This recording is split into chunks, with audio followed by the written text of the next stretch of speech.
Extremist out there. मैंने मुस्लिम extremist का नाम लिया और ये देखो, ये भी ऐसे बेचारी खौफ में आ गई। या इस्लाम फॉलो भी नहीं करती हूँ, आई नो शिट, मुसलमान के नाम पे धब्बा। अरे but I don't believe in religions, I don't believe in religions. कैसा लगता है इस्लाम मजहब? मुझे बहुत पसंद है। आपको गलतफहमी दूर हो गई आपकी ना, जो मीडिया फैला रही है। हाँ, ये मुझे हमेशा रहता था कि इस्लाम धर्म बहुत अच्छा है। अस्सलामु अलैकुम वरहमतुल्लाहि वबरकातुहू। उम्मीद करता हूँ कि आप हज़रात आफ़ियत और ईमान की सलामती के साथ होंगे। अल्लाह सुबहाना व तआला ऐसे आपको खुश और सलामत रखे। दोस्तों, इस वीडियो के अंदर हम देखेंगे एक लड़की जिसका नाम उर्फ़ी जावेद है। वो बहुत ही ज़्यादा इस्लाम को टारगेट करने की कोशिश करती है। खुशकिस्मत ये है कि वो मुसलमान है, मगर उसकी बदकिस्मत ये है कि वो इस्लाम को कबूल नहीं करती, इस्लाम को पसंद नहीं करती, और इतना कुछ कह देती है कि इस्लाम मुझे पसंद नहीं, यानी कि मैं इस्लाम को फॉलो नहीं करती। इसकी तमाम हालात को जानेंगे इस वीडियो के ज़रिए से, और साथ में सुनेंगे डॉक्टर ज़ाकिर नाइक को भी। बहुत ही खूबसूरत जवाब दिया है। तो आइए आपका वक्त ज़ाया न करते हुए वीडियो को स्टार्ट करते हैं।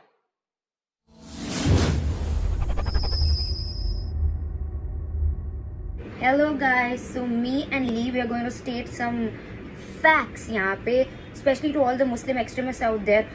मैंने मुस्लिम एक्सट्रीमिस्ट का नाम लिया और ये देखो, ये भी ऐसे बेचारी खौफ में आ गई। या सो all the Muslim extremist who keep on commenting on my picture कि मैं तो इस्लाम के नाम पे धब्बा हूँ, मैं तो मुसलमान के नाम पे ये हूँ वो हूँ, मेरे खिलाफ फतवा जारी कर देना चाहिए, मेरे कपड़े ये नहीं, मेरे कपड़े वो नहीं, ब्ला ब्ला ब्ला। यू नो, कुरान में ये कहीं पे भी नहीं लिखा है कि आप एक औरत को फोर्सibly पर्दा कराओ। आई मीन ये ज़रूर लिखा है कि हाँ, एक औरत को पर्दा करना चाहिए, बट ये नहीं लिखा है कि अगर वो नहीं करी तो ज़बरदस्ती उसको गालियों की बौछार करो, उसको नंगी बुलाओ, उसको इतना इंस्टाग्राम पे शर्मिंदा करो कि वो खुद ही ऐसे पर्दे में आ जाए। ये नहीं लिखा है यार, आप जाके फिर से कुरान पढ़ो। हाँ, बट ये ज़रूर लिखा है, सॉरी मैं एक बॉम्ब ड्रॉप करने जा रही हूँ सारे मर्दों के लिए, ये ज़रूर लिखा है कि मर्दों को नज़रों का पर्दा करना ज़रूरी है। मतलब कि एक आदमी एक औरतों को शादी से पहले उस नज़रिए से देख ही नहीं सकता है। I am so sorry. तो जो लोग इंस्टाग्राम पे आके लड़कियों को देखते हैं और देखते भी हैं, फिर उनकी पिक्चर्स पे फालतू कमेंट्स भी करते हैं, वो हराम है। आप नहीं कर सकते हो ये सब। आप ऐसे औरतों की पिक्चर्स नहीं देख सकते हो यार, स्पेशली जब उन्होंने कपड़े नहीं पहने। बहुत गलत कर रहे हो आप। और जो इस्लाम के रूल्स बने थे ना, वो 1500 साल पहले बने थे, जब औरतों के पास कोई राइट्स नहीं थे, वो ऑप्रेस थी। इस्लाम में 4 शादियाँ भी इसीलिए अलाउड हैं क्योंकि उस टाइम पे जब औरतों के पति मर जाते थे तो लोग उनका फ्री रेप कर लेते थे और उनके पास इतना राइट नहीं था कि वो जाके जस्टिस मांगे। तो एक औरत की मॉडेस्टी को प्रोटेक्ट करने के लिए 4 शादियाँ अलाउ की गई। बट कट टू 1500 साल बाद, look at me. Do I look like some oppressed Muslim woman? No, I'm not. I'm not an oppressed Muslim woman. I'm not asking for your help, and so also I'm not asking for your advices. Stop advising me what to do with my body, how to dress myself, and blah blah blah blah. And एक और चीज, just because I sin differently than you doesn't mean you're less of a sinner. I mean, कितनी ऐसी इस्लाम में चीज़ें लिखी हैं जो आप खुद फॉलो नहीं करते हो, पर एक लड़की को हिदायत देते हो कि ऐसे नहीं वैसे कपड़े पहनो। आप क्या करते हो? हाँ, यू गाइज नो राइट, इस्लाम में प्री मैरिटल सेक्स हराम है, but do you do this? और इनमें से कितने ऐसे लोग हैं जो 5 वक्त की नमाज पढ़ते हैं? I don't think so. मुझे तो लगता ही नहीं कि कोई भी ऐसा होगा। अगर आप 5 वक्त की नमाज पढ़ते हो रहते हो ना, इंस्टाग्राम पे लड़कियों की पिक्चर्स पे कमेंट करने का इतना टाइम नहीं मिलता आपको। So all the Muslim extremist out there, मैं एक और बॉम्ब ड्रॉप करना चाहूँगी कि मैं इस्लाम फॉलो भी नहीं करती हूँ। आई नो शिट, मुसलमान के नाम पे धब्बा।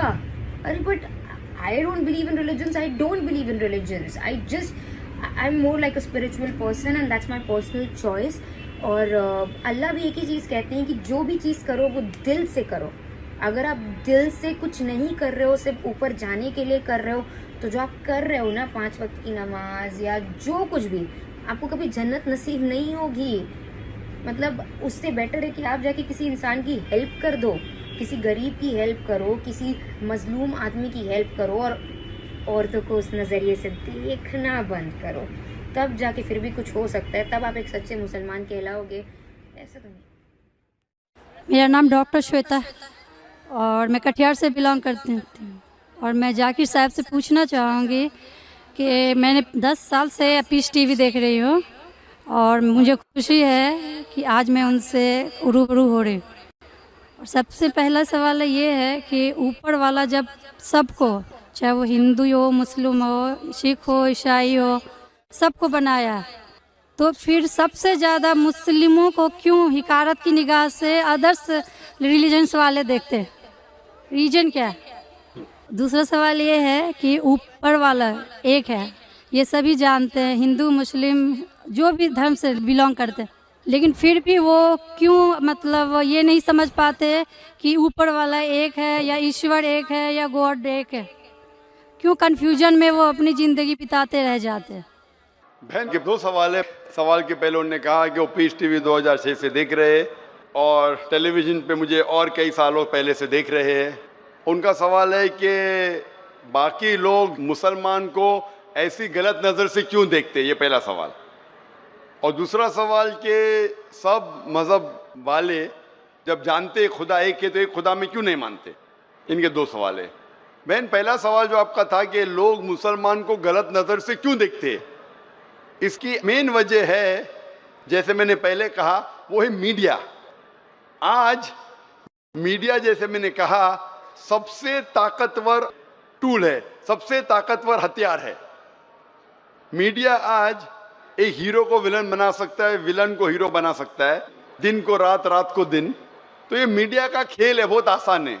जैसे मैंने कहा ना यूके में क्या हुआ, तो उसी तरीके से आज, पहले जो था अमेरिका को डर था रशिया से, अभी रशिया चली गई, अभी खौफ है इस्लाम से कि अमन फैलेगा तो जो गलत काम कर रहे हैं वो मुमकिन ही नहीं। अगर अमन सब जगह फैलेगा, कुछ लोग नहीं चाहते अमन फैले, क्योंकि अमन जब फैलेगा तो उनके धंधे में नुकसान होगा, क्योंकि कुछ लोग के धंधे जब ही चलते हैं जब अमन नहीं है। फायदा होता है ना, झगड़ा बिगड़ा हो तो उनका फायदा होता है। तो हर इंसान नहीं चाहता है अमन हो। बात करेंगे अमन की, वॉर फॉर पीस, एक्चुअली कर रहे वॉर ऑन पीस। हम जंग लड़ रहे अमन के लिए, वो अमन के लिए नहीं जंग लड़ रहे हैं, अमन को खत्म करने के लिए जंग लड़ रहे। Not war for peace, war on peace. अमन को कायम करने के लिए जंग नहीं लड़ रहे, अमन को खत्म करने के लिए जंग लड़ रहे। तो ये मीडिया है बहन, मीडिया इतना पावरफुल है, इसीलिए मैं कहता हूँ मुसलमान मीडिया में पीछे है। हमको मीडिया के जरिए सही पैगाम पहुंचाना चाहिए। बहन, आप देख रहे पीस टीवी 6 साल से पहले, उसके पहले आपने दिगर चैनल पे मुझे देखा। मैं पूछना चाहता हूँ आपसे, आपको कैसा लगता है इस्लाम का मतलब पीस टीवी देखने के बाद? आपके क्या ख्यालात है इस्लाम के बारे में? मैं बचपन से ही एक चीज़ के खिलाफ रही हूँ कि मूर्ति पूजा, जो कि हमें कभी भी पसंद नहीं पड़ा। जो ऊपर वाला हमें बनाया, तो हम जिसको बना के पूछते हैं उसमें शक्ति कैसे हो सकती है? फर्स्ट। दूसरा सवाल कि आप जब ऊपर वाला हम पूरे दुनिया को कंट्रोल कर रहा है, तो एक मूर्ति कैसे किसी इंसान को कंट्रोल कर सकता है? तीसरा होता है कि आप अगर आप में विश्वास है, आस्था है, आप कहीं भी रहें, ऊपर वाले को याद कीजिए, आप ऊपर वाले आपकी दुआ जरूर सुनेंगे। ये मेरे बचपन से ही ये मेरे दिल में है, और जैसे जैसे मैं बड़ी होते गई मेरे मन में और भी ऐसे सवाल आते गए और मैं खुद ब खुद उसका सॉल्यूशन ढूंढते रह गई। और आज जाके जब मैं आपके पीस टीवी से जुड़ी तो मुझे और भी मेरा जितने भी कन्फ्यूजन्स थे वो दूर होते गए, और आगे कोशिश होगा और भी दूर होते चले जाएंगे। आपको कैसा लगता है इस्लाम मजहब? मुझे बहुत पसंद है। आपको गलतफहमी दूर हो गई आपकी ना, जो मीडिया फैला रही है? हाँ, ये मुझे हमेशा रहता था कि इस्लाम धर्म बहुत अच्छा है, क्योंकि उसमें ना तो मूर्ति पूजा है ना भी कुछ है, सिर्फ ऊपर वाला है जो एक है, जो पूरे दुनिया को कंट्रोल करके रखा हुआ है, जिसके बिना एक पत्ता भी नहीं हिल सकता। तो फिर जो है हम जो है उसे क्यों नहीं माने, जो दूसरे को माने। आप तो कुरान की आयत का तर्जुमा कर रही, माशाल्लाह। अल्लाह के मर्जी के बिना तो पत्ता भी नहीं हिल सकता है। बहन, जो आपका दूसरा सवाल था कि जब गैर मुसलमान ये जानते हैं कि खुदा है कि तो मानते क्यों नहीं? हाँ, ये सवाल था कि मानते क्यों नहीं है वो, कि एक ही शक्ति है, चाहे वो गॉड हो, क्रिश्चियन बोलते हैं, हिंदू बोलते हैं ईश्वर एक है, मुस्लिम बोलते हैं अल्लाह एक है, और गुरुद्वारा बोलते हैं वाहे गुरु एक है। तो जब सब भी बोलते हैं तो मानते क्यों नहीं कि ईश्वर एक ही है? आपका बहुत अच्छा सवाल है कि अगर जानते हैं तो मानते क्यों नहीं। इसके मेन जिम्मेदार है धर्म के अधिकारी, धर्म अधिकारी। धर्म अधिकारी नहीं चाहते कि सब लोग इसको माने, जाने ठीक है, लेकिन मानने लगेंगे तो उनकी दुकान बंद हो जाएंगी। लेकिन यहाँ पे दुकान बंद हेलो और हर धर्म में कुछ लोग हैं जो नहीं चाहते कि सब धर्म मानने वाले अपनी किताब के करीब आए, नहीं तो उनकी दुकान बंद हो जाए। हर धर्म में ऐसे लोग हैं, नहीं तो उनकी दुकान बंद हो जाएंगी। तो इसीलिए मेरी सबसे ज्यादा कोशिश रहती है कि लोगों को अपने धर्म की किताब के करीब ले जाए सबसे पहला। तो मैं कहता हूं मुसलमान और गैर मुसलमान को अपनी धार्मिक किताब पढ़ो, उन पे तहकीक करो, जो यकसान है तो उसके ऊपर जाओ पहला। तो इसीलिए जितने धर्म अधिकारी है, धर्म के आम पब्लिक तो मेरे फेवर में, देखो आम पब्लिक अवाम, चाहे मुसलमान की हो, हिंदू की हो, ईसाई की हो, साथ में है। लेकिन ये धर्म अधिकारी जो अक्सर है वो नहीं चाहते कि सब लोग एक हो जाएंगे तो दुकान बंद हो जाएंगी। तो ये लेकिन मेन प्रॉब्लम है धर्म अधिकारी का। इसीलिए अगर सर्व धर्म के मानने वाले अपनी किताब का तर्जुमा पढ़े, सही मानी से उस पे अमल करे, तो सब लोग एक ईश्वर के पास आएंगे और एक ईश्वर को मानेंगे और उसके अलावा किसी की इबादत नहीं करेंगे। उसके बावजूद भी सब कोई क्रॉस क्यों करता है इस्लामिक धर्म को, जानते हुए भी कि ये सबसे अच्छा धर्म है, सब रास्ता सब एक है, इसमें ना कोई ये है दिखावा है, ना कोई आपका इसमें ओल झोल टाइप का कोई भी प्रॉपर्टी नहीं होती है कि ये बाजा वाजा ये वो। फिर भी क्यों नहीं करते बहन? क्योंकि आप पीस टीवी देख चुके हैं, तो आप पीस टीवी देखने के बाद आपको यकीन हो गया है कि सही इस्लाम क्या है। बाकी चैनल सही इस्लाम नहीं दिखा रही, बाकी चैनल दिखाते हैं कि मुसलमान टेररिस्ट है, मुसलमान दहशतगर्द है, मुसलमान जलील करते, मुसलमान ये करते, खवातीन को हक नहीं देते। तो सब लोग तो पीस टीवी नहीं देखते ना। इंशाल्लाह एक दिन आएगा जब दुनिया के अक्सर लोग पीस टीवी देखेंगे। इंशाल्लाह हमारा इरादा है कि पीस टीवी को कम से कम दुनिया की सबसे अहम 10 जबानों के अंदर फैलाए। इंशाल्लाह अल्लाह से दुआ है, क्योंकि जो मोहम्मद सल्लल्लाहु अलैहि वसल्लम की हदीस है कि इस्लाम एक दिन हर घर में पहुंचेगा, तो अल्लाह ताला से दुआ है कि हमें वो जरिया बनाए कि सही इस्लाम दुनिया के हर घर में फैलेगा इंशाल्लाह। बहन मैं आपसे पूछना चाहता हूँ, आप मानते कि खुदा एक है? मैं बचपन से मानती हूँ ऊपर वाला एक है। आप मानते कि मोहम्मद सल्लल्लाहु अलैहि वसल्लम आखिरी पैगंबर है? हाँ, ये सब बचपन से ही पता है मुझे। तो मैं आपसे पूछता हूँ डॉक्टर श्वेता, जब आप मानते खुदा एक है, आप मानते बुत परस्ती गलत है, आप मानते मोहम्मद सल्लल्लाहु अलैहि वसल्लम आखिरी पैगंबर है, तो उसका मतलब आप मुसलमान हो चुके हैं। हाँ, ये एक चीज मैं सवाल करना चाह रही थी आपसे। जी हाँ। कि आपके मन में जो भी आप धर्म अपना रहे हो, ये तो जरूरी नहीं होता कि आप उसे रिप्लेस करें पब्लिक के बीच में, जरूरी नहीं है। और अगर आप मन से मानते हैं तो, और ऊपर वाला जान रहा है कि आप क्या हैं, और ऊपर वाले को ही मानते हुए सारा चीज फॉलो कर रहे हैं, तो क्या जरूरी होता है कि मुस्लिम बताए ही कि हम मुस्लिम हैं? बहन का बहुत अच्छा सवाल है कि अगर मन से माने काफी नहीं, क्या जाहिर करना जरूरी नहीं है? अगर आपको कोई तकलीफ हो रही है, मिसाल के तौर पे अगर आपको शक लगता है कि अगर मैं जाहिर करूं तो मेरी जिंदगी खतरे में है, और ये टॉपिक के ऊपर भी है, अगर आपको लगता है कि मेरी जान खतरे में है, ऐसे माहौल में है, ऐसे इलाके में आप है, 99% से ज़्यादा गैर मुस्लिम हैं और जंग का माहौल है और पता चल जाएगा मैं मुस्लिम हूँ, तो कुरान की आयतें, अगर आपकी जान खतरे में है तो आप शिर्क भी कर सकते हैं, लेकिन दिल में ईमान होना चाहिए। मतलब अगर कोई पूछे कि तुम मुशरिक हो, आपको पता है आपकी जान खतरे में, आप हाँ कह सकते हैं, लेकिन आपके दिल में ईमान होना चाहिए। तो अल्लाह ताला इजाजत देते हैं कि अगर आपकी जान खतरे में है, कोई बंदूक रखता है सिर पे और बोला कौन है तुम, अगर तुम बोले हाँ मैं मुशरिक हूं, लेकिन दिल में ईमान है कि अल्लाह एक है, तो आप गुनहगार नहीं। तो अगर आपको डर है कि आपके इज़हार करने की वजह से आपकी जान खतरे में है या कुछ तकलीफ आ सकती, तो मत इज़हार करो। लेकिन इज़हार करने से फॉलो करना आसान है।